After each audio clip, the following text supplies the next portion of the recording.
and welcome to the Direct Access MixStream channel.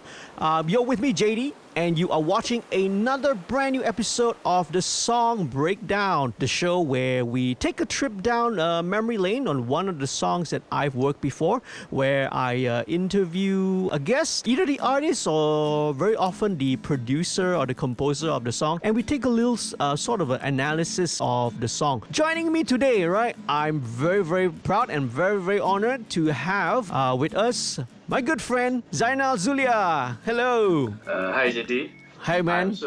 I'm honored that one of my mentor himself that interviewing me. That's quite odd, but thank you. Yeah.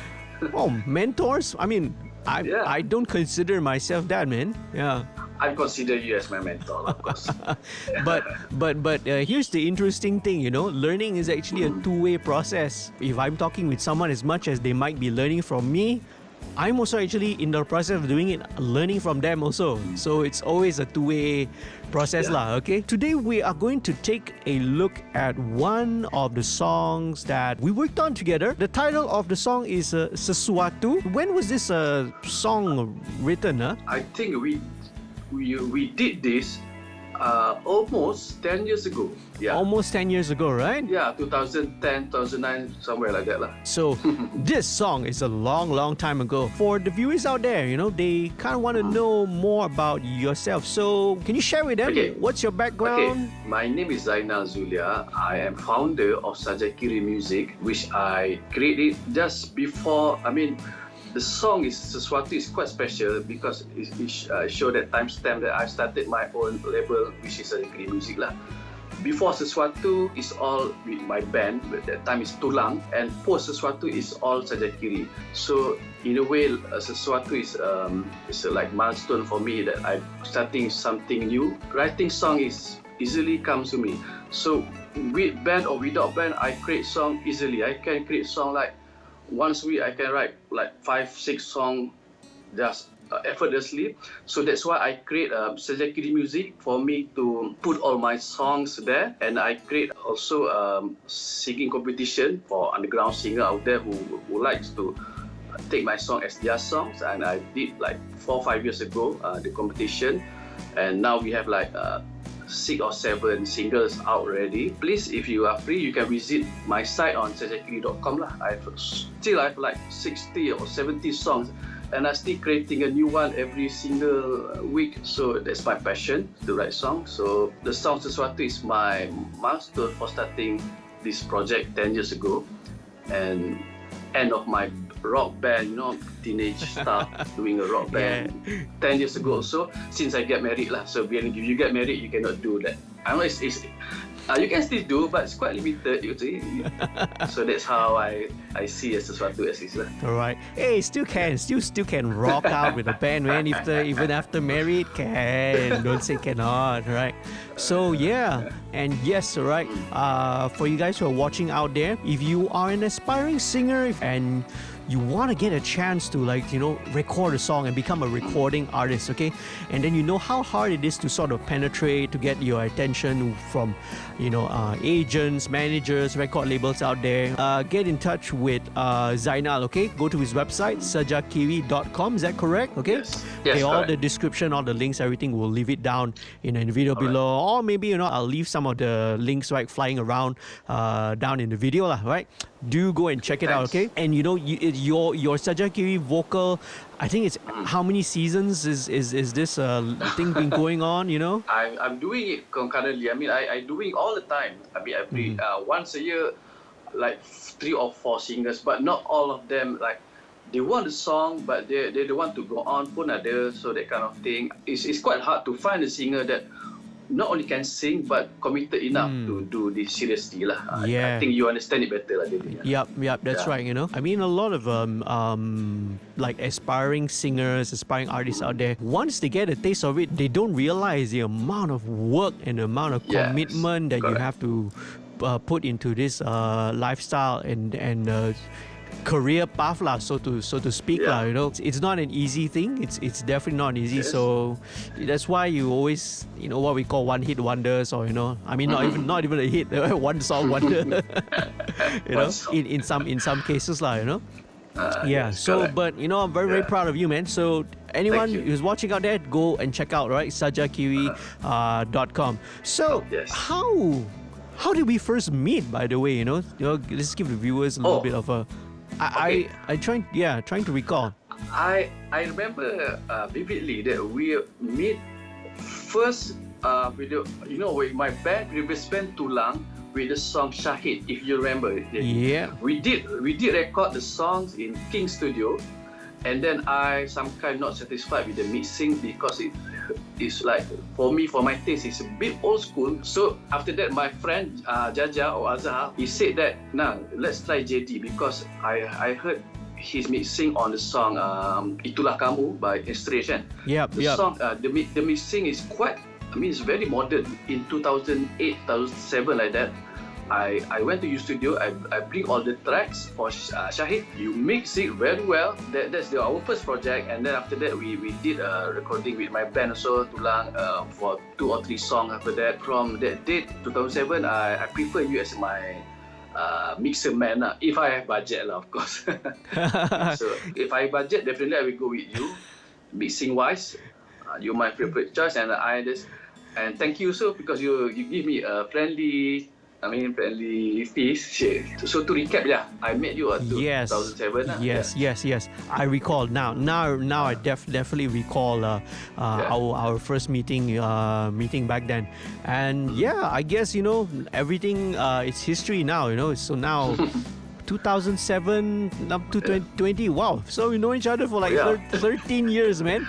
Yeah. Right, from we were young then, long time. now we're all kind of getting a little bit older already, you know. Now we have family, have kids and all that. Yeah. Yeah, cool. All right. Jaja, also for a very brief moment, he also played for Hujan. That's right. Yes. Correct. Yeah.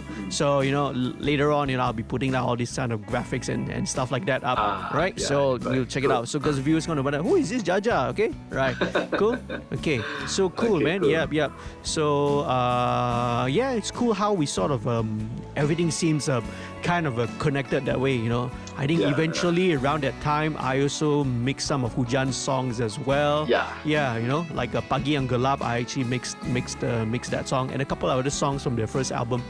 So it's a very small world actually, how when you think about it, how everyone is always connected one way to another. Okay, let's get into the song itself, right? So what's your songwriting process? What's your songwriting process like? Okay. I really love to talk about this songwriting process, because for me it comes naturally for me as long as I'm holding a guitar, and then I will start playing. Then without any intention to write a song pun, melodies will come out. I tend to ignore for the first take lah. I don't even record it. I just play until I feel good, and then I just forget it for one day. Then tomorrow I will try to remember back. Okay, now we have 2 situations. Either I remember or I totally forgot. For me, as the song as catchy as it is, if I forgot, then I will leave it. It shows that it cannot hold my heart lah. It cannot hold in my heart. But if I still remember it, although it's not as catchy or it's not as trendy, but if my heart remember it, then I will definitely go with the song. So that's how I want to balance. I want to ensure at least the song is strong enough for myself lah. I told once of the songwriter about this process, and they said this is quite risky because you tend to lose, you know, your best idea probably. But for me, idea is abundance.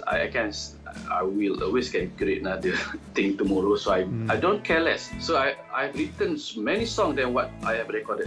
That's my recording process. I remain songwriting process. Right. As simple as it seems lah. Yeah. And that's interesting, man. That's definitely an interesting point of view. I think those who are watching this would really appreciate, and to sort of learn how your approach and how your insight is. Because it shows different people have the different methods and different techniques lah. So once you've got the song written down, How do you move on? What's the next step? You go into pre-production, or how do you Yes. start recording? Yes, definitely. So after I got the structure, without any demo recording at all, I will go into my DAW lah. So I will record it with the tempo that I preferred, and then I just record with the only guitars and simple recording, only strip demo. Yeah. And then I listen back. Is it I feel good or not with the song? So okay, definitely I feel good because I already chosen the song. But now in terms of arrangement, sometimes you see, when we play, we thought we like to repeat certain chorus because it's quite strong and catchy. But after you listen for a while, you understand that wow, the chorus is a bit long-winded and ulang-ulang, boring. So let's cut it half. So let's put solo there. Until I listen to the song, I'm not get bored of the song because I already like the song. So now inside the door, I make sure that I still like the song. It's not that it's too sweet or too flavor rich, we call it, to sampai I can easily get bored. So I ensure, okay. So the second step is I must ensure that I still after listening for a while, so I still not get bored of the song lah. Because the first step is I like the song. The second step is I make sure that I still feel good after few listenings. After that, then we move to details. Okay, that's I call it pre-arrangement lah. Yeah. So after you have done that initial like a demo recording, you record maybe a guitar, or then you have a guide vocal, and then only you decide after that what other instruments you want to add, right? Yes, correct. Yeah, correct. So what DAW are you using? What DAW are you using? Okay, I previously using Cubase as what you use also, but for my taste, don't take my word. I'm not that kind of engineering type of person. I'm more into songwriting. So for my taste, Cubase is for me is a bit engineered kind of person. I mean, person who like to do mixing, like you. For me, it's a bit. It gets a bit more technical, right? It gets yeah. You understand my point. Okay, now I'm using Studio One. Okay, Studio One is also for engineer, but for me they have like more empathy towards songwriter like me, because they have all this sound just beside that, so I can just drag and play whatever sound I want intuitively. So I don't need to like check mana sound ni. I just drag and drop. So for me, I like Studio One better for songwriter. Macam tadi lah, when I buat demo, strip demo, I can take whatever drum sound I want, just put whatever I want easily. So now I'm using a Studio One lah. Now, throughout this whole experience of recording this song, or maybe in your, not necessarily in this song, maybe in other experiences as well, what was your best experience or best memory? And on the flip side, all right, what was the worst? What was the worst experience? I don't know to answer specifically, but what I can remember, writing this song it made me realize that I love songwriting more than playing with bands. So I don't know whether this answers your question, but I remember after Tulang, we have bands. We have a lot of quarrel, that political stuff which I don't like. So the songs like remind me of that. I'm thinking deeper. So that's why they call it Sesuatu, because I think deeper what are really important in my life, and you can hear. So the song they have like wave ombak new waves sound effect. So it's like for myself that the journey actually is on myself rather than with my bands. So I think actually I love songwriting more than anything else. So that's why I made a decision that I want to it's not because I want to get married lah, not because of that thingy, just because I love songwriting. And the Sesuatu is like we are. The title also is Sesuatu, is like we are searching for something that we also don't know what we want to look for. It's not like you're lost, but you think like, hey, I want to meet something, I want to find me something. Yeah. Apa dia? I'm not quite sure, but this is quite important. That's what I'm feeling that time. So that's why the song Sesuatu. So I just put lyrical stuff. But for myself, is just like I think we can relate that we walk our life alone anyway, so we can choose whatever path that we want to go. And also, at the end of the day, it's still you and yourself lah. I think as you mentioned earlier, this song was also a milestone for you because this is when you sort of, I guess this was kind of the process of really discovering what you really want to do in your life. So is that discovering yourself, what you love, what you want to do, and this song was the start of that journey until now. Correct. So sweet, man. That's a really, really good. It's a really nice sentiment, And I personally, really enjoy your style of songwriting, your melodies, your lyrics. I personally feel, man, look, I really love your songs. You are amazingly talented songwriter and all that. And thank you, man. Those of you who are watching this, I just feel that people should just be paying a little bit more attention to your stuff, right? If there are anyone who's watching out there, if you are a label manager, artist manager, you are up and coming artist, and you want a songwriter, you want someone to write some songs for you, please, hit up Zainal, okay? Later on at the end, we'll let everyone know how to get in touch with you, okay? Okay. And then I would like to add, the song so symbolize that. Okay, before this, I with my band Tulang, we record instrument live at studio and King Studio. But for this Sesuatu, it's my first song that I record. I did it home studio. When I recorded the first time in studio, I remember Rafiq from Rafiq Concept he's helping me to set up all this home studio. That time is 2009, so that time still using Cubase 3, 4, I can't remember. So that time is quite new, all this mini studio thingy. And I would like to experiment, is it sound good enough? So I tried to record. If you can listen to the song, it's very simple. It's only acoustic and only a simple plucking guitars, and that's it. Tak ada string pun, just a simple drum. You see, you can count the track is like 4 or 5 tracks, not including drums. So it's very simple song. In order to make it sound better than what I can hear, of course I have to bring to JD for mixing. So I'm quite proud to say, when I hear your mix, I think macam, wow, you bring the song is to another level. And when I ask people around, they also cannot say, cannot guess where I recorded. They thought, I remember my family said, wow, you pergi studio lagi tak mak nak record dalam bilik. So wow, you ke? Only JD mix it sound good because he mix, but it's only in my room. Or with the guitar kapur, yes, the simple instrument, simple. So from that, it actually built my confidence to record at my home, and then I ask you for mixing to make the song somewhat level up sikit lah, kan. So I'm quite that for me, that's another milestone for me that I'm quite proud of lah. As this is definitely, it just goes to show that the song, the delivery is so much more important than the gear or the equipment or the studio.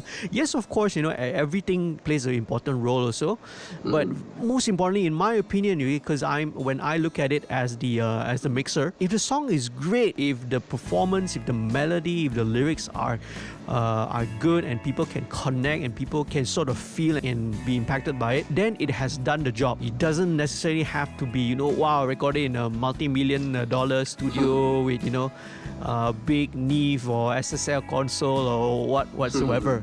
It's really what's the message, what's contained inside the song. And we will check it out, right? We will check out all these tracks in a while. So we're gonna take a quick listen, right?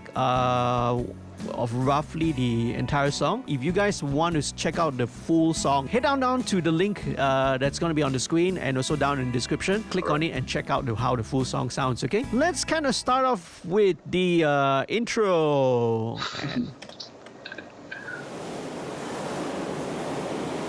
Okay, and this is the ombak that you were talking about. Right.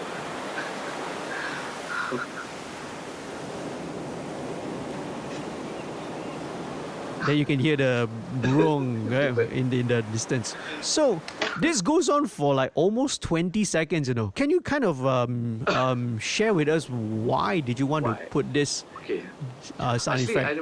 I remember I influenced by KR's song, Sharina. They also put like that kind of ombak thingy at the intro. Okay, why I put it a bit long, only 20 seconds, a bit long for 4-minute songs, because I want to really capture that you are alone at the beach with yourself. Okay, why 20 seconds? Because I want to, if kalau it's too short, it's like you tak sampai that feel lagi yet.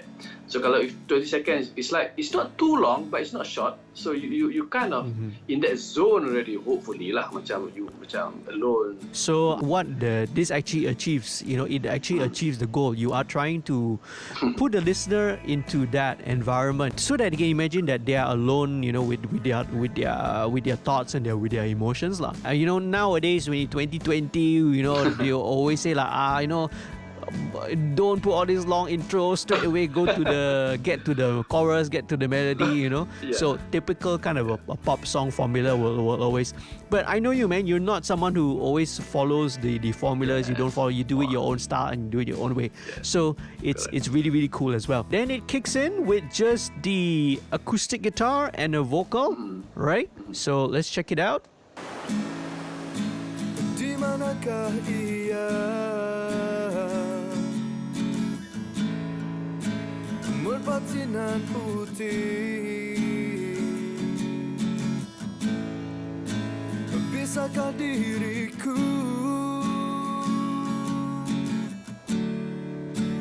memiliki ia? Kapal yang berlayar. Quick, all right, cool, very cool. So, by the way, maybe they are curious to know who is the singer on this song. Okay, the singer of the song is named Mohsin, which at that time he's like 18 years old. He's very young, just after SPM, but he sounded very matured, and I like his voice very much because somewhat his voice, they captured macam ni lah. His voice is a bit the same as mine, but he has a more tone and bigger. So it's like other certain people that confuse. That's you now. No, that's really me. That's Mohsin. The tone is big. I like it. And then what I like about Mohsin, he's singing simply enough. I mean, he just follow my demo, but he inject his own soul into it. It's not like he tried to do something acrobatic stuff. Yeah. He's just following the context, and then the feel is still there. That's what I like about him lah. Yeah. And when I heard it as well, right? When I heard his voice, I was like, hey, is this like an older guy? You know, was he like, you know, someone who's like, because he sounds really, really mature, you know. At the time of this recording, he was only 18. You know, that's simply amazing, man. Okay, that's backstory. That this time also, I thought I probably want to have like one singer and I'm the songwriter. I mean, macam Rock Z style, so one singer, one songwriter like that. At that time lah, after I disband my rock band before that, I thought I want to go in this direction. One singer, one songwriter. But after a while, I think I'm quite adventurous in that sense. I would love to try another singer. I don't know.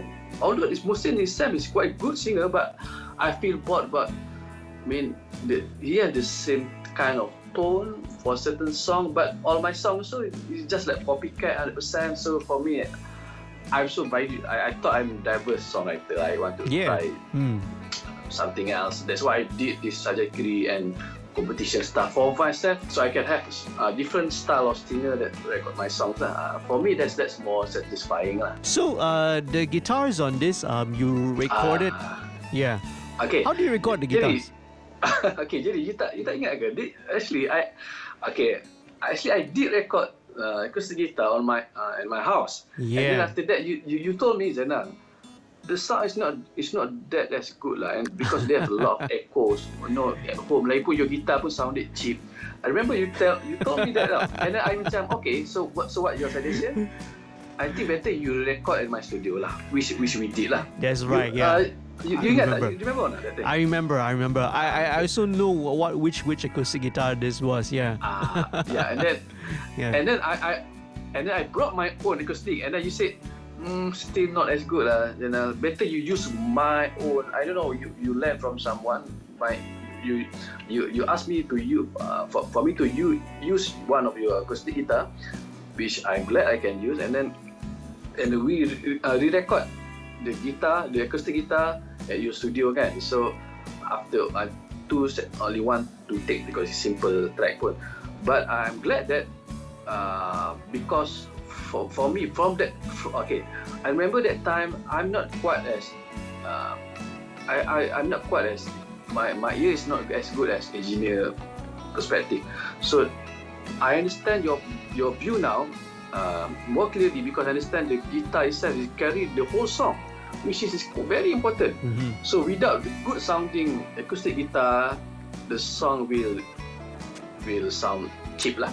So after a while, after we record the sound and then you put it on stereo mode, both left and right, it make the song big, which I'm glad. Although this is quite simple arrangement and only acoustic and guitar bass, tak ada apa, it's just a few tracks. But and thanks to JD, you make the song bigger than what I capable of lah. That was kind of just my only suggestion. Short of like spending a lot of money and getting a session drummer, hiring a string section and all those sort of stuff. This was, I think, the most important key lah. So what we did was we just re-recorded the acoustic guitar lah. So I remember this was using an old. It's not even a Taylor, but it's like a clone, it's like a China copy of a Taylor, but it sounds really, really good. The way that we did it was the first, during the first verse, where it's just the guitar and the vocal, right? Yes. It's actually a single guitar, because you can sort of hear it. It's only one guitar. Yeah, single. Yeah. Yep. Now, you see these two tracks here is actually only one track, but the thing is I just duplicated these two because when it comes to automating the panning, senang sikit lah. So it's a way for me to save a bit of work there, right? Yeah. And then when it kicks in the second verse, when the whole band comes in, the drums, the bass comes in, stereo. Then it goes hard pan left, right. Yeah, I like that. Yeah. I like that. Okay, and then there's also that clean ambient electric guitar there. Yeah, that's really, really cool as well. Okay, so let's take a look at the drums. Right, so these drums are obviously these drums are what do you use to program these drums? Did you remember? Yes. Yeah, I'm quite embarrassed to talk about the drum because I remember I did use that time BST drum BFD Is it BFD kan? That time. BFD back then there was BFD. So what I did, if I remember correctly, I'm not even playing, I'm just looping. I mean, it's not it. What I'm so embarrassed about is it's not. They don't even have a roll. I just malas. I just put in one go. I cut whatever I want to stop. I cut, and then it doesn't vary lah. It just sama je. Chorus they ada a bit hi hat, but they don't have any fill in. I don't think so. They have fill in. Just simple drum tracks. So that's why I'm quite embarrassed to talk about this because I cincai sikit lah. Sepatutnya I spend some time to do this. I mean rolling sikit lah. I mean at least it feel like someone playing. Now it's like totally like robotic all the way.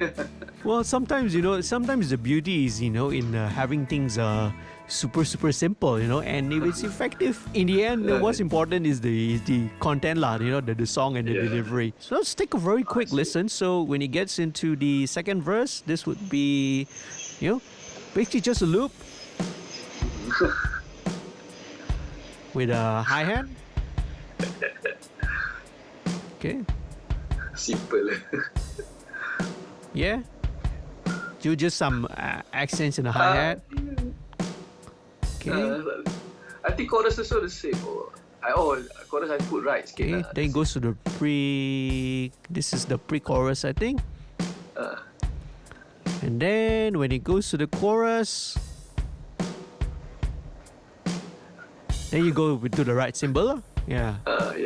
That's it. Yeah, that's it. Very, very, very, very cool. And when I took a look at keeping with the theme of simplicity, right? Honestly, when I mix this as well, and especially when the sounds that were coming from a program like BFD, which already sounds good, the samples that they use already sound good. There's very little that I did on this mix actually, It was just balancing. So I can very quickly go take a look at the kick drum. See, nothing on the inserts, no compressors, just EQ. Just a little bit of a boost at 60, at about 180 just to cut out resonance. And one thing about the BFD, if I'm not mistaken, right, is it's actually that sample library actually is kind of geared towards like hard rock and metal kind of sounds. I don't know, because I used to use BFD as well. I used to have BFD, so I think that's why there's this kind of low pass here. So I was rolling off all the highs. Maybe just solo the kick. Let's listen to it. Yeah, because otherwise it sounds a bit too metal. Yeah, too heavy. So just to make it, to sort of fit into the kind of a sound, right? Fit into this kind of style, a more warmer, rounded kind of a drum tone, lah. Right. Okay, nice. What else is there? I think there's very, very little. Okay, with the snare drum, it's just some EQ, just a bit of a boost, just to give a bit more body, cut out some resonances, some harshness. No compression again. Those who watch my MixStream live streams every Friday will also know I always say the same thing. I almost never apply any sort of a compression to the to my drum tracks. Okay. I see. Hi-hat is a high-pass filter. Just there's some reverb being sent. Same with the snare as well. Okay, and almost nothing. Ride cymbal, there's nothing. Zero. Cymbals, overheads, again zero. No processing at all. And going into the drum bus, right. So when you're going into the drum bus, there is some EQ lah, right? So a little bit of low end boost at about 100k just to give a bit of body, and about 10k just to give some brightness and some boost to the entire drums lah. And a little bit of compression here. Let me just see what this compressor is doing. Let me pull it over to this screen. This is really? So okay, very mild, super mild. I have it on an 8:1 ratio, which is quite a hard compression, but it's not more than 1 dB, man. It's not even touching 1 dB. It's barely touching 1 dB. So it's just kind of there to touch it just to soften it just a little bit only, and that's it. It's super simple, right? Super simple. Let's move on to. Let's take a look at the bass. What about the bass then? Can you sort of recall? Let me play the bass. Yeah. I mean, this is also MIDI. Was MIDI? Is it? Okay. All right. Yes. Yeah. It's not even I'm playing the guitar bass just MIDI. I'm using that time. I cannot remember. Hypersonic. There is a scene called Hypersonic. Yeah. And then Hypersonic that time is quite for me it's quite luxury because they have almost all instruments. Yeah. That string lah, whatever whatever instruments. So it's like, and then for me, for simple songwriter, for me, as long as fill up the context of bass, it sounded like bass. So for me, I just go with it lah. Yep.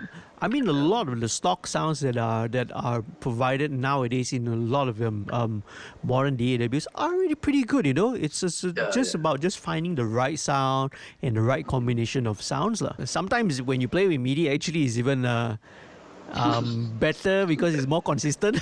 Timing, everything is a little bit more consistent than using a player. So again, there was not much of a processing. Let me just take a look at the bass. So what was going on?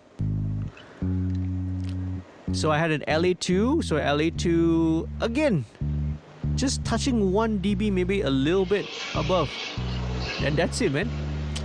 I have a Pultec again, just boosting a little bit of the low end Boosting a little bit of the mid-range just to make the note cut through. Yep, yeah. And then MAXXBASS, right? Oh. MAXXBASS is a plugin. It's a kind of a saturation and enhancement lah. Again, it's just to make the bass a little bit more solid and stand out a little bit more. So again, man, very super simple, almost very minimal processing on all this, right? Nice. Okay, let's see what else is going on. Acoustic guitar. So as we mentioned, once we get into the chorus and the second verse and onwards, it's all stereo. Okay, and I'm taking a look at this again. Some notching out of the EQ. Oh. What do I have here? And this is Waves C4, which is a multi-band. So I guess this was just to kind of again, because this song is very warm sounding, right? You know, we want it to be very warm, very intimate. So this is just to make the guitar sound a little bit warm. It helps to the C4 is just kind of compressing the brightness, the bright top end of the guitar. So I think we kind of can solo these two. Yeah, all that, you know, all that brightness is just to kind of to tuck it and tame it down a little bit, because the ringing sound, yeah. There's some of that ringing, but you know, because I think we didn't really need it to be like a bright, you know, we didn't really like a bright kind of acoustic guitar. Again, something more mellow, a little bit more warmer. Okay. Okay.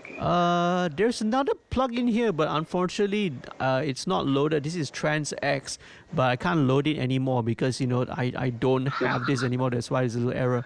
But this one, again, I can't remember because TransX is like a transient designer.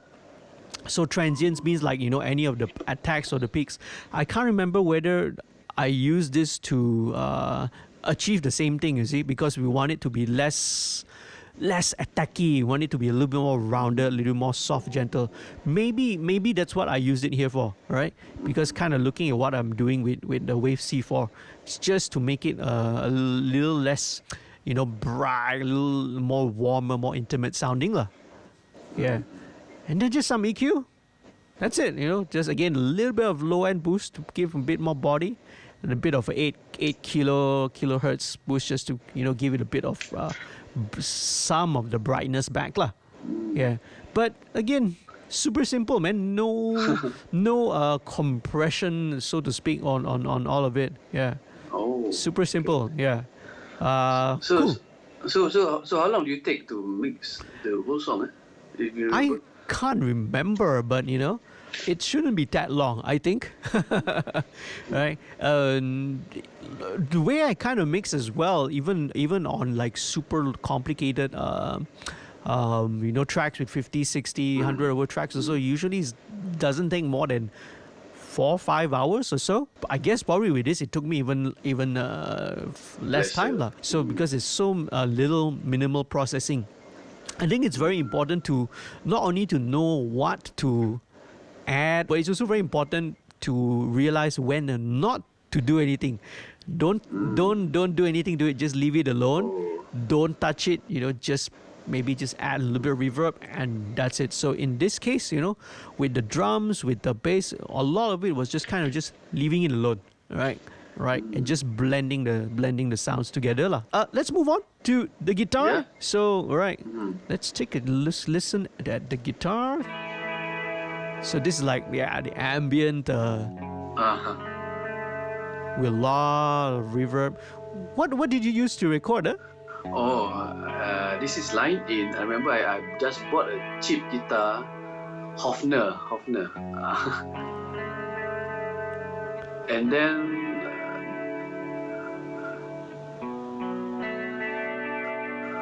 You just direct lined in, right? line in, yes. Yeah. And then I use a reverb. I can't remember the effect name. Yeah. But I think I put in I mean correct kan? The reverbnya. Yep, it's already in the track already. Okay. Yeah, you know. Yeah. So maybe some kind of VST or Yeah, VST. some kind of I VST, forgot the right? name. Just a simple reverb. Yeah. So with I this, can remember the name. yeah. So with this also, very little, I think. So let me just take a look. I put this LA3A, which is like, I love using LA3As for anything related to electric guitar lah. LA3A is like the LA2 is super simple. There's just how much compression you want, and that's it, you know, and the gain to compensate for it. So let me take a look. Okay, this one maybe a little bit more compression, right? Right, so maybe like 3-4 dB. Sometimes picking up to almost 5. But this is mainly in this case, right? It's not really to compress the guitar, so to speak, right? This is actually to enhance the sustain, because that's kind of the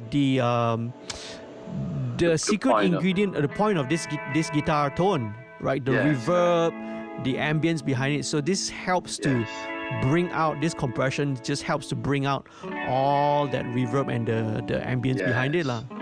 Yeah. So you know, again, it makes you feel like you're at the tepi pantai lah, you know? with all this reverb. Yeah. So again, very simple EQ. Again, just a bit of 100 to give some body, and again a bit of 8K to brighten it a little bit. Super simple, man. Yeah. Sweet, but it sounded great, you know. And for me as a mixing engineer, as a mixer, I actually do appreciate if when it comes to things like guitars or keyboards, if the producer or if the artist already has that sound in mind, you know, I say just go with it, just commit with the sound, you know, in my opinion lah. Right, so just bounce it down, just export it with the reverb, with the delay whatsoever. I see. Instead of having me to try to recreate it, by all means, right? I definitely do encourage this lah. Next one, the solo. Wow. Okay. So let's take a look at it. Let's play with some of the backing tracks and see.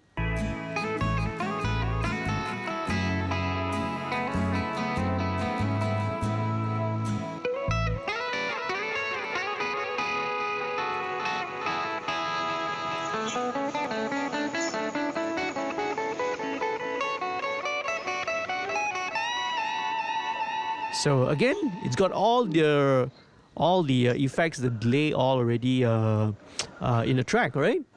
I think the same effect, kan? Yeah. It's plucking, it's not. Yeah. The It's more the same thing. Yeah, except this one has got a bit more delay. Oh. Yeah. Okay. Did you was this tone?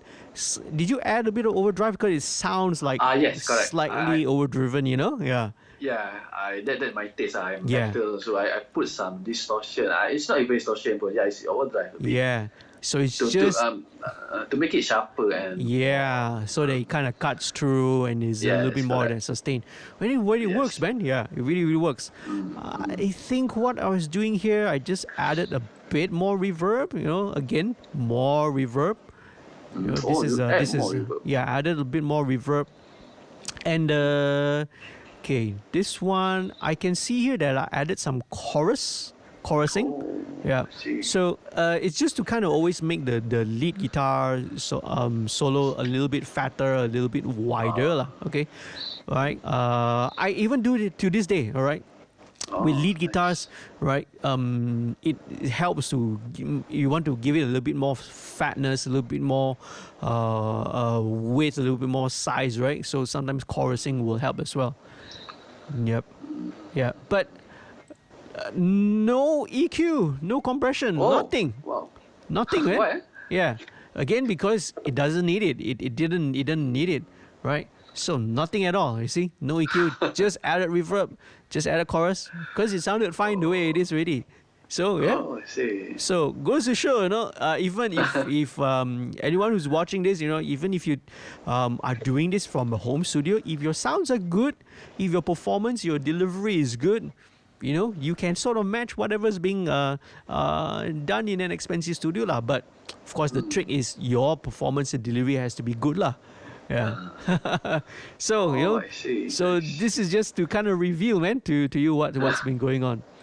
All right, cool. Let's take a quick listen to Muhsin's vocal. Maybe just kind of solo it for a bit. And similarly, this is the first verse. Okay. Di manakah ia merpatinan putih? Okay. Bisakah diriku Can you imagine that this was an 18-year-old kid, back then? Yeah. memiliki ia? All right, okay. So what I did over here was as you can see, there's actually a duplicate track here called L1. Right, so this is actually parallel processing. What parallel means, as the name implies, is that you have two tracks that are mixed and combined together. So one up here, this would be the raw and uncompressed track, right? And then down here is usually you use maybe a compressor or a limiter. In this case, what I used was Waves L1, which is a limiter. So what happens here is you can sort of see this is very heavily limited, okay? Di manakah ia? Well, not super heavily, but there is some compression. Yep. Sometimes it goes up to 12 dB. Bisakah diriku? And then I just blend the two in together. So this gives a very, very natural, very, very transparent kind of a composition. So let's check out the chorus and see maybe. Because as he sings a little bit louder, it goes a bit stronger.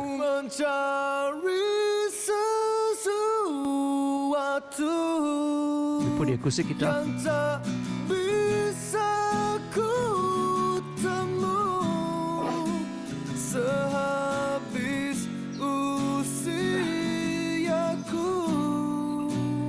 Okay, all right. So let me put this down here, because if I put it up there, our faces is kind of blocking the the L1, right? So what else do I have going on in here? This is the Waves C1 compressor, but what I'm doing with this is I'm doing like a little notch at about 4K, so we can sort of sidechain it. You can sort of hear what it's doing. Oh. There. It's got a bit of a ringing, whistling tone at that frequency. See. So especially when he sings the louder and the heavier register, right? Just a little bit, of this 4K. It's very typical. A lot of singers will always have that between 3K, 4K, kind of a region when he's singing like the higher notes, the higher register. It have a little bit of harshness. So this helps to just kind of notch it out a little bit, lah. Okay, so that is what it's doing. What else is happening here? Cambridge EQ, some EQ at 750 to give him body, a little bit of 14K just to give you a bit of air. That's it, right? Yeah, just these two. Yep, a little bit of a notch here at 750, bit of boost at 600. Again, nothing crazy lah. Right? This is nothing crazy. Okay, because you start off with a very good vocal and a very good singer. It's not much that needs to be done. Just curious, what is this LA2 doing? How much of compression are we looking at? Oh, let me get it out of the side chain first. Otherwise, we're not hearing the whole thing. Sesungguhku mencari sesuatu. Well, yeah, the max just 2 dB, man. Oh. Okay, maybe it goes to 3 at a super high note. Sehabis usiaku. Yeah, all right. So pretty very simple as well. Then EQ, again, very standard, very typical thing, 100k, but 100 hertz. If 100k, that one is like for bats and dogs already, like can hear. Yeah, right. So 100 hertz. What's this? This is 5k, right? Because for I guess for male vocals, it's this is just to give more presence. And yeah, that's it, man. Another thing as well is that the vocal, when it gets to, let's say, so in the first verse, right, you can sort of watch here. So in the first verse, we have, let me just put on the effects so that we all can sort of hear what's going on. It's very dry. Okay. There's only like a mono delay. See. Because it's just acoustic guitar and the vocals, see? So I keep it dry, and then when the whole band kicks in,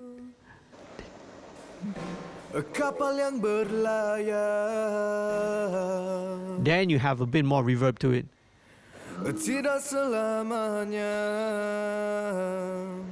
So these are all automated in lah. Okay, and then when it comes to the chorus, there's even more. Again, this is just to build the dynamics lah for the vocal.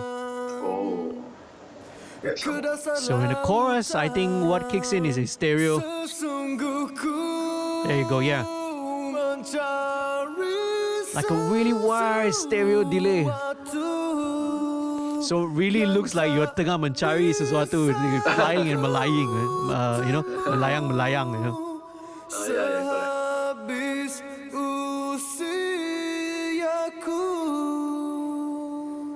Yeah, so that gives the contrast and the color to the vocal lah. I suddenly remember you told me about the song at that time. You told me when you mixing the song, you told me that you feel like you like a nelayan. You say you were like a fisherman in the deep sea, being alone. You told me that. I remember suddenly. Yeah. Right. Okay. maybe that's what I was. The image, the visual, what I was visualizing in head lah.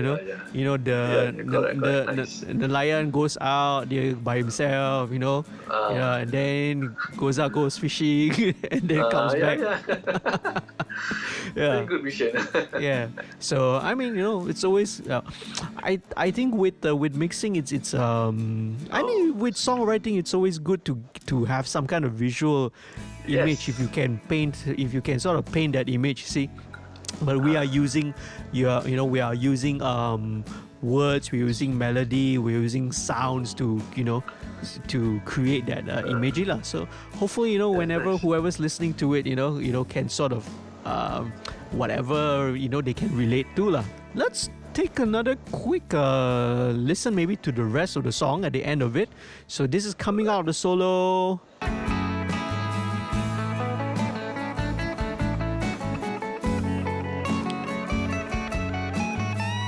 Then it goes to, this is the pre-chorus. Again, back to a single guitar. Again, a little bit more dry, And then big and wide again.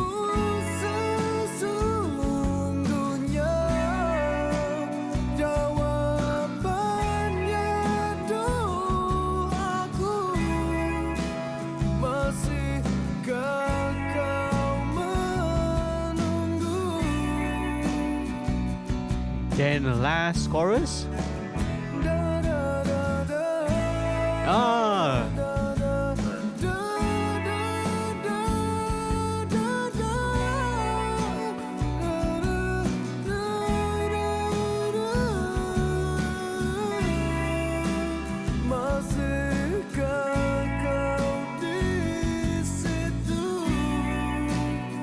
Masihkah kau di situ? And then instrumental ending, you have a little string pad that comes in, Bit. and then the bluesy kind of a solo.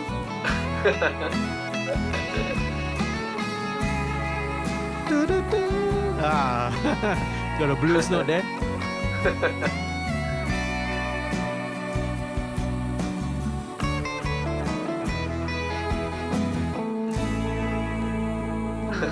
Sweet, man. Yeah.